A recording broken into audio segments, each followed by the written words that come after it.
그저 배를 채우는 음식이 아닌 문화의 매개체로 자리 잡은 K-푸드.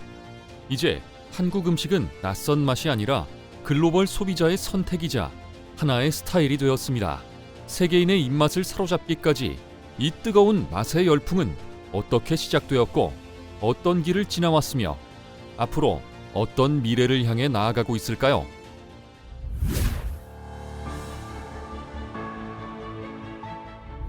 K-팝이 들려오고 K-드라마가 마음을 울릴 때 또 하나의 K가 조용한 전파력을 드러냈습니다.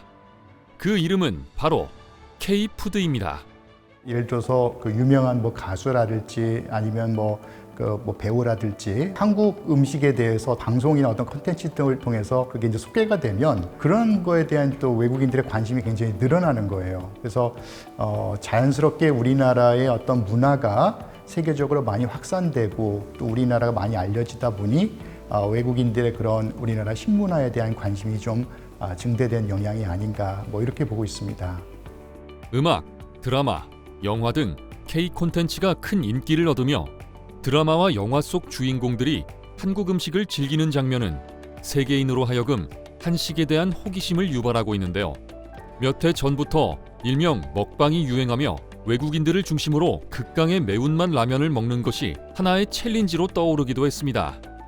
매운맛에 익숙한 한국인과 달리 외국인들에겐 일종의 도전처럼 인식되었던 것이죠. 혀끝을 자극하는 맵고 짭짤한 라면의 국물, 쫄깃한 식감과 새콤달콤한 소스가 어우러진 떡볶이, 그리고 수천 년의 지혜가 담긴 김치의 깊은 풍미까지 단순한 맛의 경험을 넘어 한국의 문화와 정서를 함께 전달하는 매개체가 된 K-푸드. 예전에 K-푸드가 불고기, 잡채, 김치 등 전통 음식에 머물렀다면 지금은 유튜브 속 라면, 떡볶이, 한국식 치킨, 그리고 한류 스타들이 사랑하는 로컬 푸드까지 거부감 없이 즐기는 일상의 일부가 되었습니다. 해외 유명 셀럽이 김치 사진을 SNS에 올리며 낯설었던 K-푸드가 순식간에 유행이 되기도 했는데요. 이제 K-푸드는 외국인의 식탁에도 마켓 진열대에도 자연스럽게 스며들고 있습니다. 2022년에 문화체육관광부 조사에 따르면 K-푸드가 음악과 영화를 제치고 67.6%의 문화 콘텐츠 인지도를 기록하며 새로운 한류의 주역으로 부상했습니다.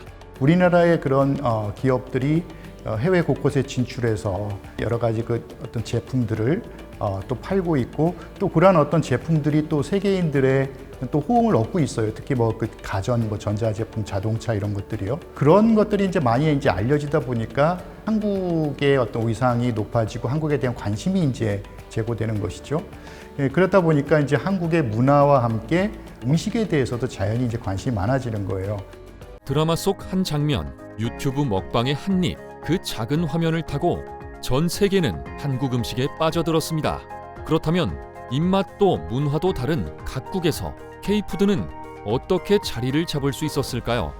우리의 기술력을 가지고 가공 처리해서 전 세계 시장이 되거든요. 간편식 중에도 우리 김밥.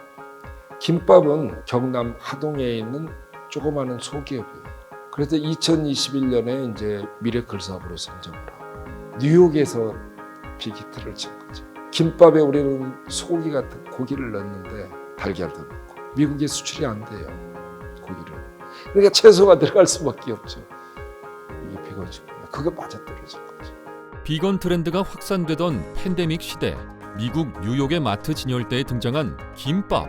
고기 없이, 달걀 없이 100% 채소로 구성된 한국식 김밥이 바로 비건 푸드로 다시 태어나게 된 거죠. 맛있다는 말은 세계 어디서나 통합니다. 하지만 K-푸드는 단순히 맛있기만 했던 것이 아니었습니다. 지금 이슬람교도들 같은 경우는 예를 들어 돼지고기도 안 먹고 이런 게 있잖아요. 그들의 어떤 그 음식을 무슨 할랄 푸드인가 이렇게 얘기를 하더라고요. 당연히 그 나라 사람들의 어떤 전통이나 어떤 문화나 이런 습관에 맞게끔 우리나라 식품일지라도 이것을 좀 어떻게 현지인의 입맛에 맞게 변형시키느냐가 되게 중요할 거거든요. 현지의 입맛과 문화를 파고들며 세계인의 식탁에 스며들었던 K-푸드의 생존 전략은 바로 현지화였는데요. 단순히 한국 음식을 파는 것이 아니라 그들만의 한국 음식을 만드는 것이었죠. 아무리 이제 한국 음식이 맛있고 좋다고 하더라도 한국인의 입맛에만 맞는 제품만을 가지고 그들에게 이제 강제로 강요하는 형태는 안 된다고 보고 있어요. 그런데 한국 음식들은 대단히 그런 것들을 잘하고 있다고 봐요. 요즘 이제 미국 엄마들 사이에서 코리아 K-치킨에 대한 관심이 굉장히 많이 높다고 합니다. 그래서 최근에 미국의 맘 카페에 들어가서 봤더니 미국 맘들 사이에서 CJ 제일제당의 그 치킨인데 그 간장 맛이 좀 나는 거예요. 짭짤한 맛인데 맵지 않고. 그 제품은 서로 나오면 야, 이 제품 언제 지금 떴어? 나 드디어 샀어. 뭐 먹어봤어. 뭐 이런 것들이 많이 올라오고 있다고 합니다. 그 정도로 어쨌든 현지인들 입맛에 잘 맞게 만드는 것이 성공할 수 있는 비결이라고 생각합니다.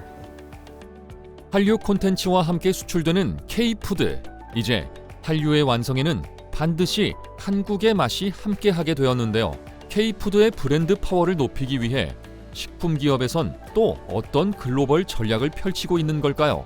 최근 들어서 농심 같은 경우에는 이탈리아의 강에다가 뭐 이렇게 큰 유람선에 대형 신라면 광고판을 띄워서 뭐 현지인들에게 홍보하기도 하고 그런 것들을 볼 수 있는데 CJ 제일제당 같은 경우에는 스포츠 마케팅을 많이 활발하게 이용을 했던 것 같아요. 또 엔터테인먼트 사업도 크게 하고 있기 때문에 K-콘 같은 대표적인 K-팝 대형 콘서트를 개최하면서 거기에서 함께 비비고의 공동 마케팅을 진행하면서 젊은 사람들에게 굉장히 강한 인상을 주는 그런 어떤 결과를 낳기도 했습니다.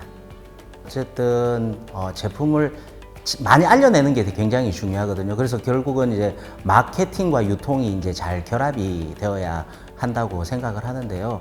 CJ는 처음부터 미국에서 가장 그 냉동식품 중에 1위 회사인 슈완스라는 그 회사를 인수하면서 그 회사가 가지고 있던 15개 공장에서 제품을 생산하기 시작하면서 전 미국에 제품을 동시다발적으로 유통할 수 있었던 게 굉장히 큰 힘을 얻었던 것 같습니다. 글로벌 시장에서 생존하려면 맛뿐만 아니라 얼마나 신속하고 신선하게 제품을 전달할 수 있는지가 핵심일 수밖에 없는데요. K-푸드가 전 세계인의 입맛을 사로잡을 수 있었던 데는 강력한 유통 전략이 뒷받침되었다고 볼 수 있습니다. 좋은 식재료를 잘 조달하고 판로를 개척하면서 이거 유통시키느냐 하는 건데, 그래서 사실 우리나라의 국제 무역을 담당하는 뭐 그런 그 기구라든지 아니면 또 이 기업 자체적으로도 그러한 여러 가지 그 유통 채널들을 확보하고 더 그런 유통 과정을 효율화하려는 노력들을 지금 하고 있거든요. 전통을 지키면서도 시대의 흐름에 맞춰 차별화된 전략으로 세계인의 식탁 위에 오른 K-푸드. 국내 시장에서 한계에 다다랐다는 현실은 오히려 K-푸드에게 새로운 기회를 주었습니다.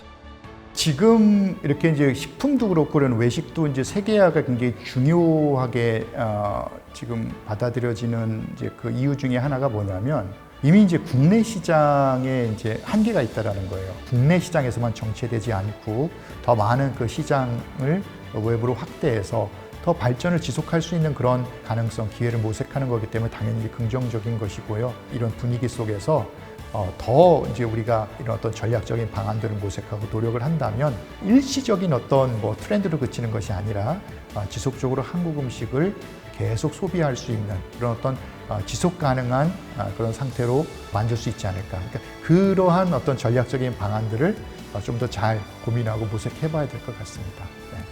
이제 K-푸드는 단지 한류에 기대는 산업이 아닌 스스로 진화하며 세계인의 일상 속으로 천천히 스며들고 있습니다. K-푸드가 진짜 세계인의 음식이 되기 위해선 우리는 무엇을 또 준비하고 있어야 할까요?